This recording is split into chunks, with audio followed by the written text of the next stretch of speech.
So ito guys, mali yung wiring. Ayan o. Mali yung pagkaka-wiring. Yung neutral, ilagay nila rito oh. Dapat yung neutral hindi bababa sa switch. O kaya dadaan lang yan, papunta rito sa ilaw. Doon. So, dati pa namang ano to, dati pa namang nakalagay ito dito, kaya pala hindi may ilaw. So, try natin na ayusin. So, ngayon guys, kapit naman natin itong circuit breaker para sa ating home run. Alright. So, ngayon guys, i-on na natin. Try natin na energize. Yan. Pero hindi ko sure yung ibang ilaw kung mag-energize siya kasi baka sira na yung mga balas nito.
So, i-make sure natin yung hot ng ilaw ito. Yung papunta sa home run.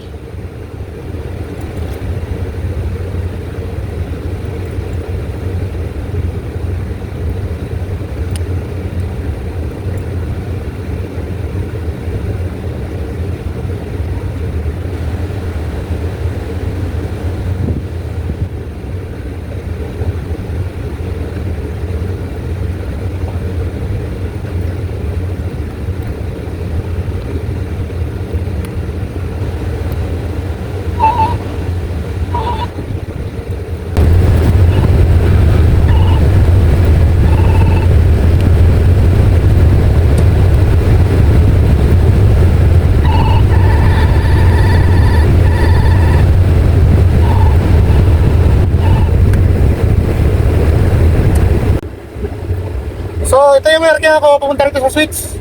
Yung hot. Yan, ito. Ito naman yung kukunin natin, yung papunta ron sa kabilang switch, yung hot. So, tanggalin natin ito, nakaloop.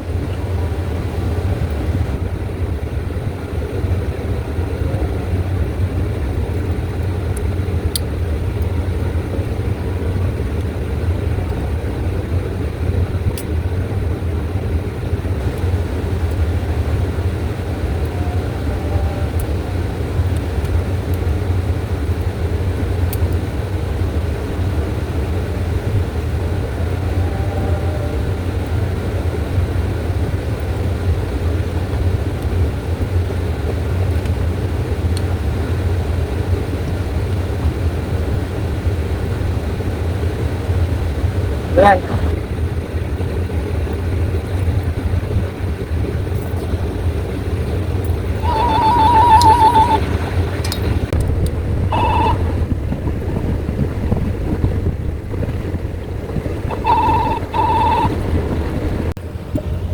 So ngayon, ang bubuksan naman natin yung kabilang switch.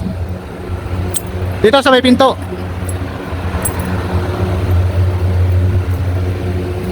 Ayan.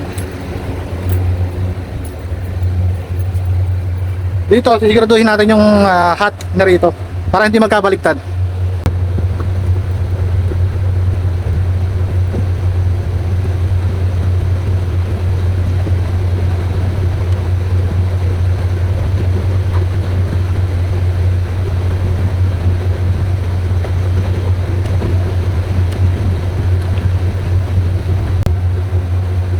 Tapos, ikapitan natin itong ating line tester.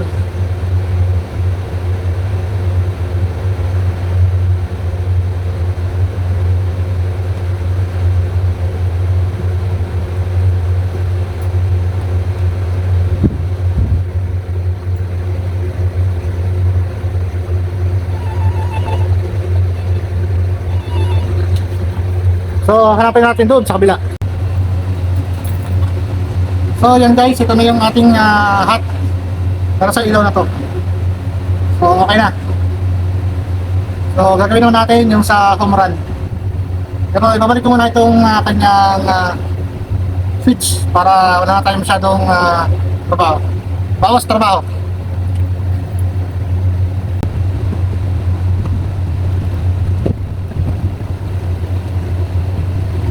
Tapos yun yung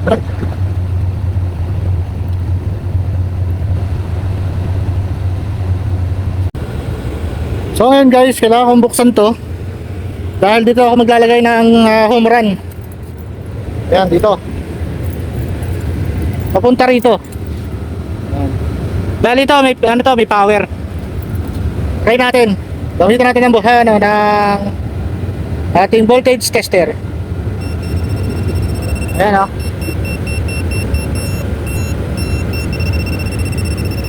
Yan, meron. Bali, ano siya?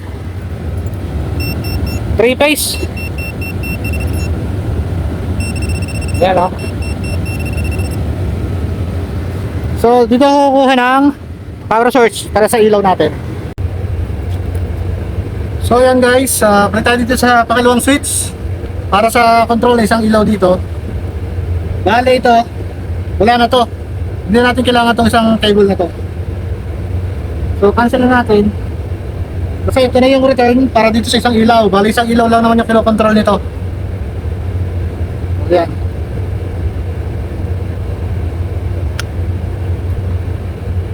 So, tipa natin para safety.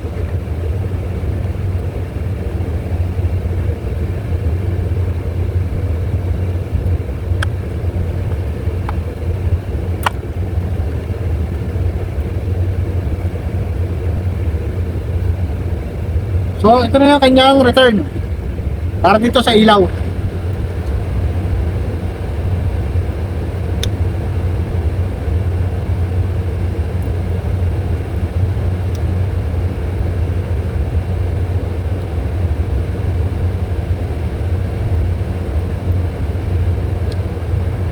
Ito, mali ito. Kailangan yung neutral, hindi mo na idadaan sa switch. Ayan o.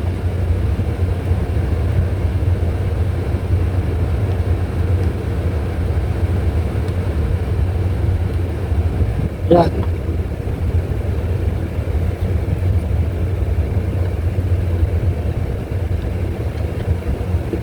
Tapos itong neutral, edit lang natin, lagay lang natin dito.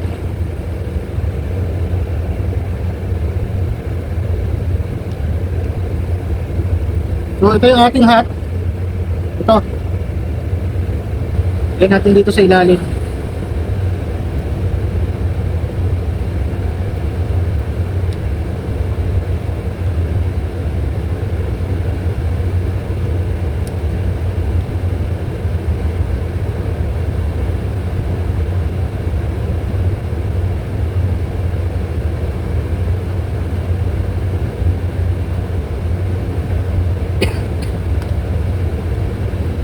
Tapos yung ating return dito sa ibabaw ng switch.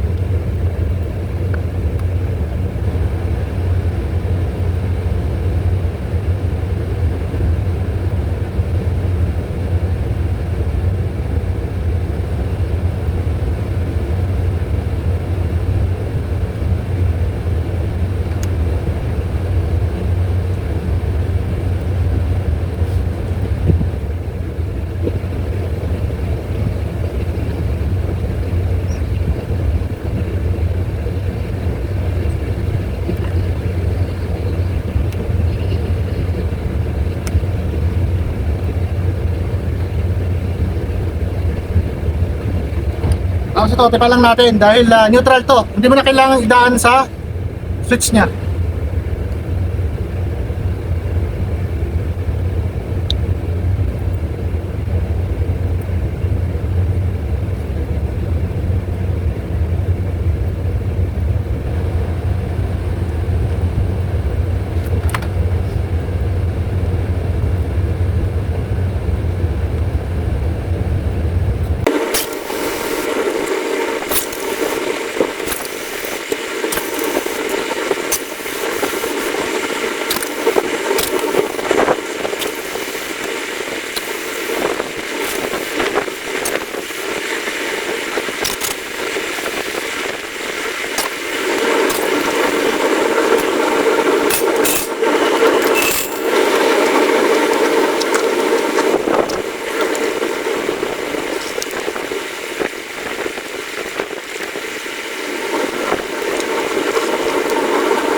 So ngayon guys, susunod ko na yung dalawang hot, isang home run. Tapos pumunta rito sa ating switch. Tapos yung isa naman papunta doon sa kabilang switch, kabilang hot. Okay.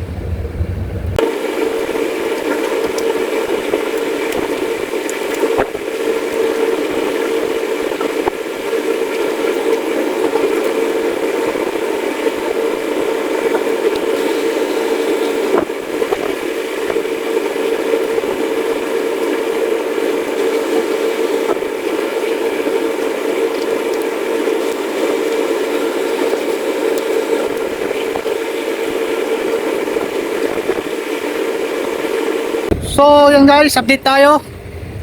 Nilatag ko na yung ating cable, yung ating home run. Ito. Yan natakluwa ko na rin. At ito yung ating gagawing home run. Ito. Yan. Tignan natin kung makakaya pa natin kapit ngayon kasi 4:53 na ng hapon. So ayan. May balik ko na yung mga cable tray. Yung ating switch, ayan, okay na. Ito na yung kanyang neutral, papunta sa ilaw. Ito yung kanyang return.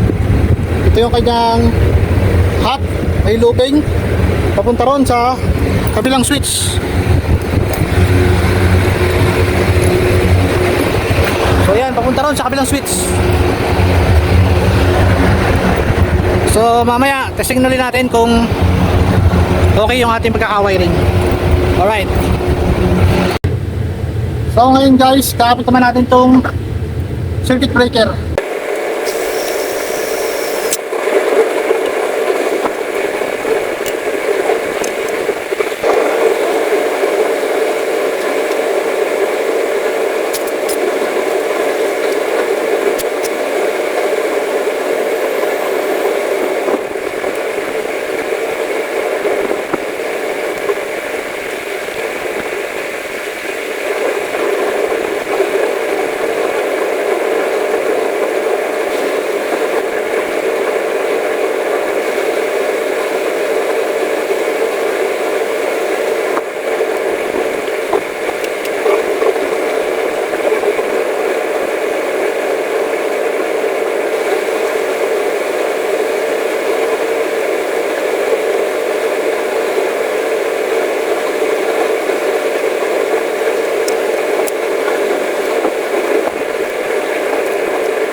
So yan guys, natapos na natin yung paglalagay ng circuit breaker para sa ating ilaw dito. So sabi ko kanina, nilagyan na lang natin ng panibagong power source yung ating mga ilaw yan sa likod ko. Kasi yung dati putol-putol na, hindi ko na matrace doon sa dulo. Gamit yung aking line tester, hanggang dito lang siya sa may gitna ng rooftop dito sa cable tray. So ito yung pinakamalapit, ayan. So Testingin ko na lang kung okay yung ginawa ko. Alright. So, tignan natin kung okay, i-on na natin. So ngayon guys, i-on na natin. Try natin na energize. Yan. Pero hindi ko sure yung ibang ilaw kung mag-energize siya kasi baka sira na yung mga balas dito. So dito tayo. Ito yung isang switch. Try natin kung ilaw tong isang to. Yan, switch natin. So yan guys, makikita nyo na napailaw natin tong isa. So try natin yung iba.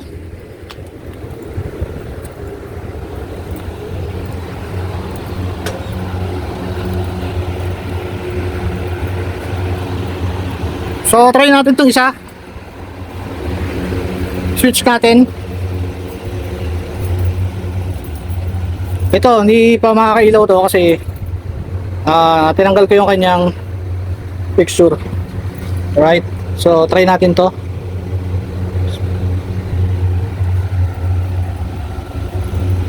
So hindi siya umilaw guys.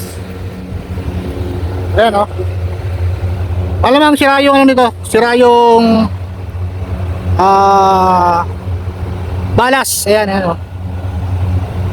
Pero check natin kung may power na siya.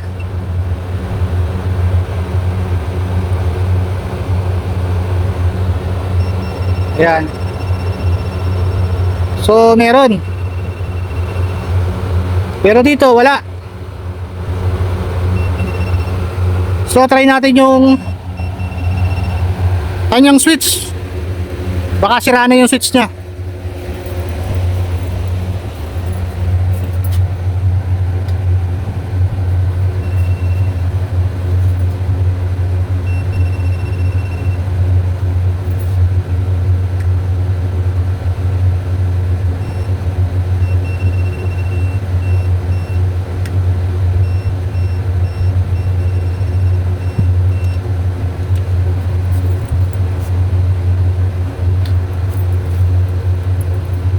So yan guys, sira na yung kanyang switch.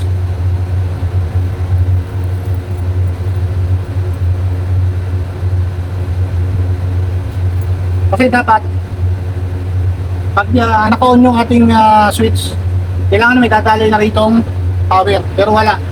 Naka-on na yan. Yan o. Ito yung hot. Ito yung return. So wala. So ngayon guys, try natin i-direct kasi wala bang sira yung switch nito. So ito yung return. Yan. Pagdikitin natin yung return at saka yung hot.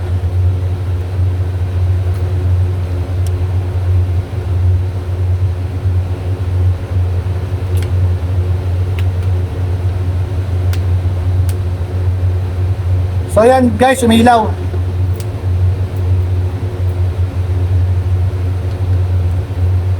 Sira na yung kanyang switch.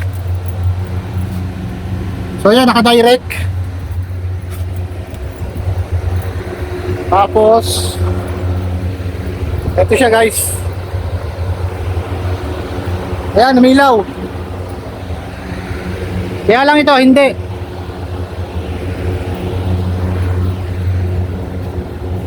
So baka sira na rin yung balas dito. So ayan. Sa susunod natin na gagawin yan kasi abutin ako ng dilim dito sa rooftop. Pero ang kagandahan mga idol, naayos na natin yung supply ng ilaw dito. So check natin kung may power dito.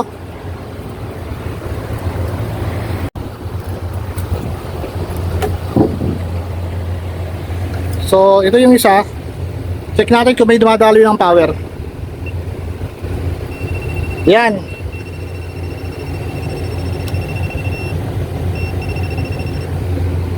So try natin na pailawin. Ilagay yung kanyang tube.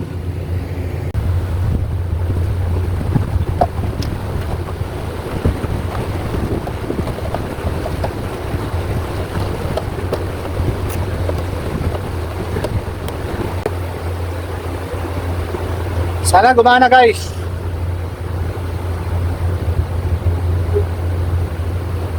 Pero kung hindi siya mag-i-energize, baka yung balas na. Kasi tagal na to eh. So yan yung gagawin ko sa susunod na pagkakit ko rito. Papalta ko na ng LED.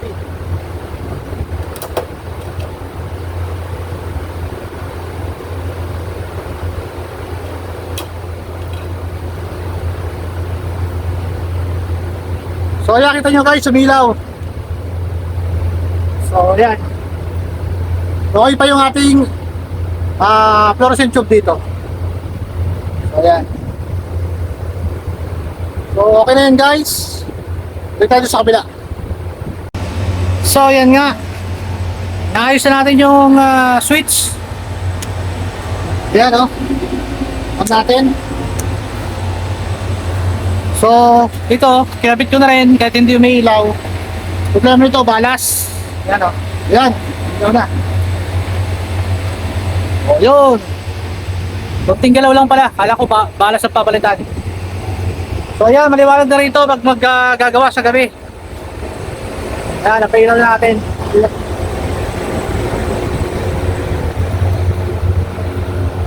So, ayan. Tapos ito, balikan ko na lang yan sa ibang araw kasi palitan ko na ng mga LED yan para wala nang balas. So dito naman, tingnan natin. Yun, may ilaw na rin. Yun. Madudo. Alright. So yun guys, dito ko nagtatapusin tong ating vlog na to sa hapon na to. At inabot ako ng 5:44 ng hapon. So talagang pinagtyagaan kong i-trace yung wiring ng ilaw dito sa wall, dito sa rooftop. So kahit hindi tayo ang nag-wiring nito, pero nagawa naman natin ng paraan o na-trace naman natin. So nakita ko doon sa isang switch na mali yung kanyang pagkaka-wiring. So hindi natin alam, hindi tayo pwedeng manisi kung sino yung gumawa nun dahil hindi naman natin inabot kung sino at hindi natin alam kung sino yung gumawa dito. Pwede yung mga ibang electrician na nagtrabaho dito. So hindi natin alam o baka merong iba na sinubukan ding pailawin pero hindi nila napailaw. So yun lang guys. Salamat sa inyong panonood. This is Jalvix TV and peace out. See you to my next vlog. Babush!